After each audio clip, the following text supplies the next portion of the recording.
Hello mate and welcome back to the channel. So have you ever wondered why the bad guys get the girls and the nice guys are alone?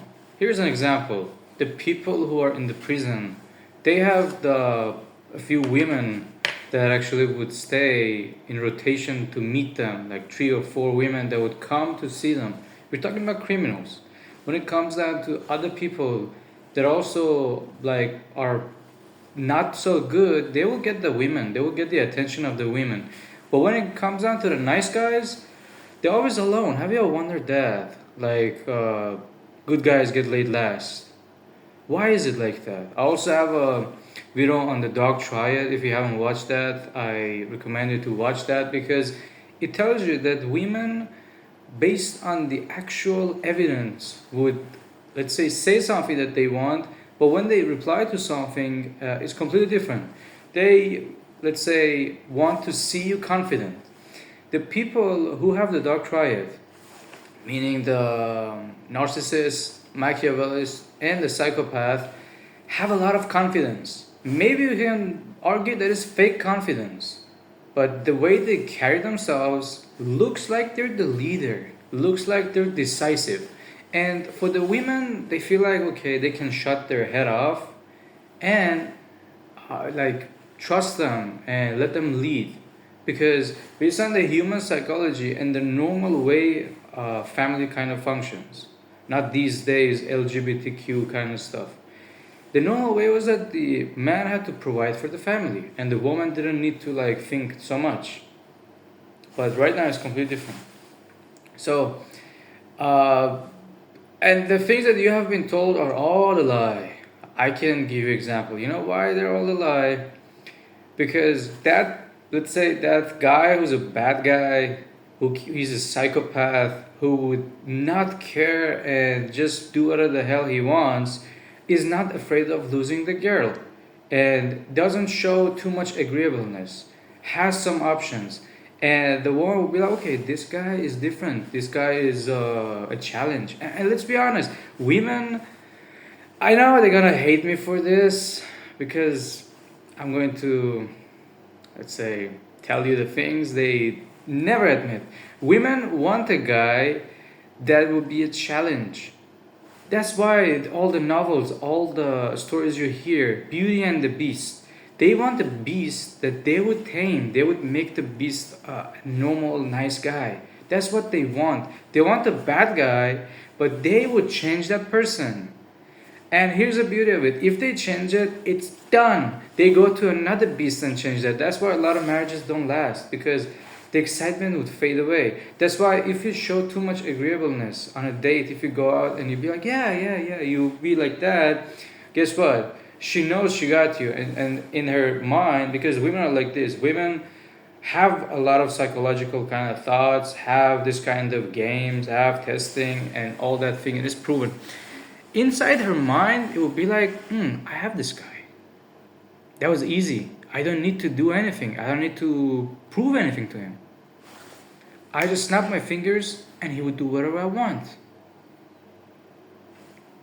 Imagine you yourself, if you achieve something quite easily, you're gonna be like, it's not worth it. It's like, why? Why did it come so quickly? Why was it so easy?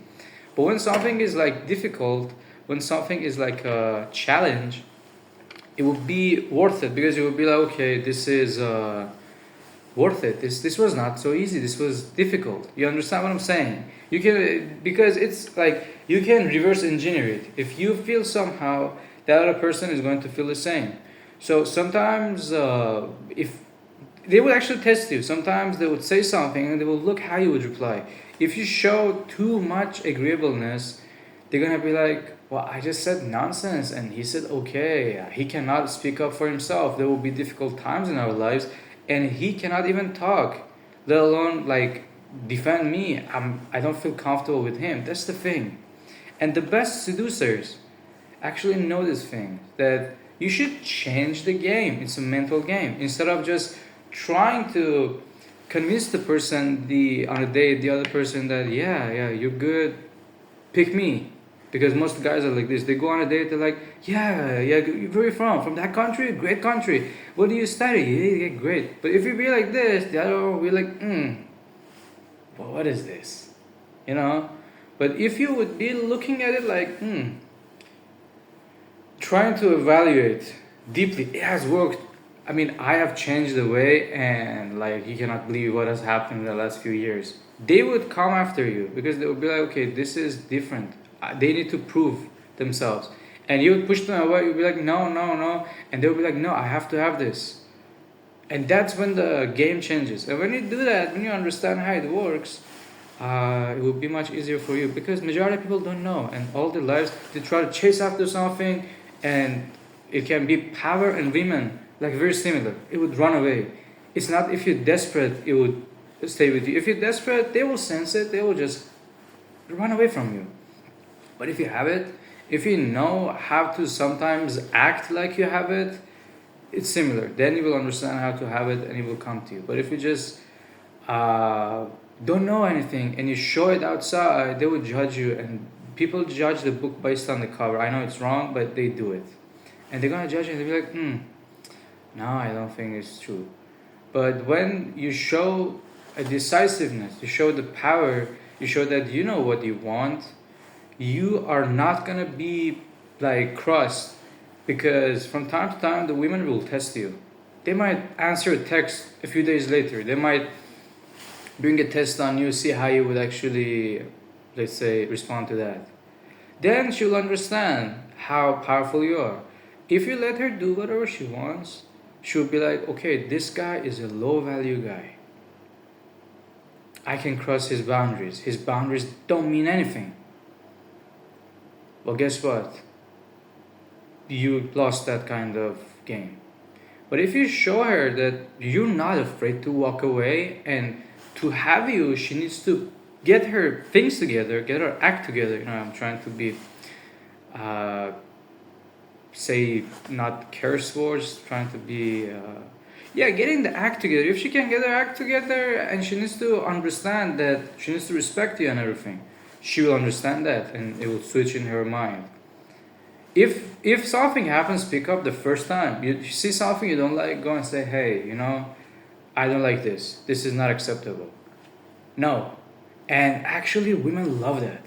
When you bring something that, when you like, it's not the anger thing. It's like when you show decisiveness that, hey, this is my boundary. There's no way out of it. This is how it works.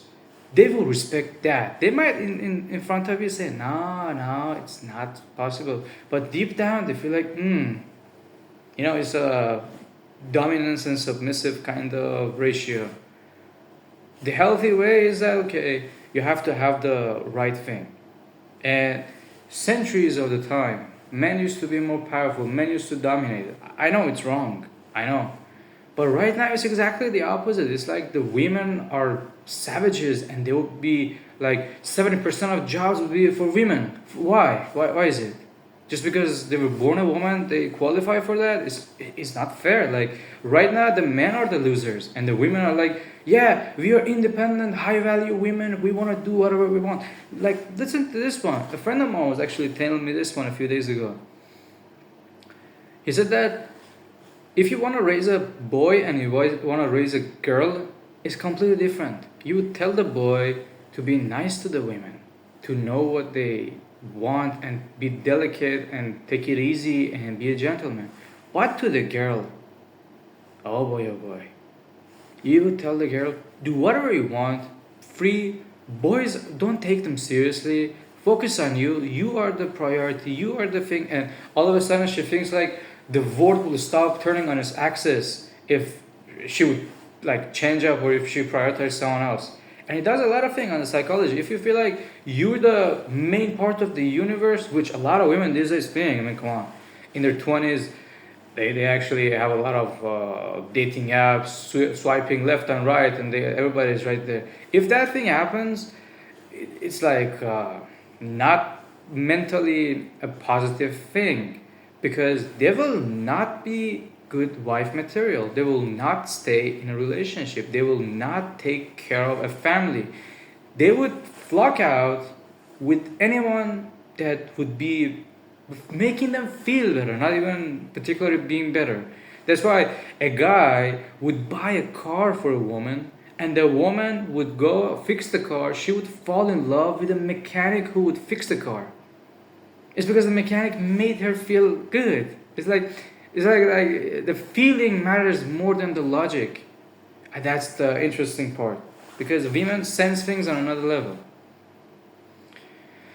Yeah, if you like the video, feel free to subscribe to our channel. Let me know down what you guys think. I know some of the things I say are controversial and sometimes misogynistic, but look, you got to understand the world today is nothing like it used to be years ago. Everything has changed. It's like men versus women. Women are better right now. We have been forgotten. We have to take the leap. Come on, what is this? What's the point of any of this? If you want to build a family together, you have to find the common ground. Each person would have the things that they do, and you would build something together. But good luck doing that today, because everything, social media, news, everything is distracting you and just crossing out a lot of things. Yeah, if you like the video, you're probably gonna like one of the videos that pop on the screen. The good ones, feel free to watch them, and take care, and until the next one.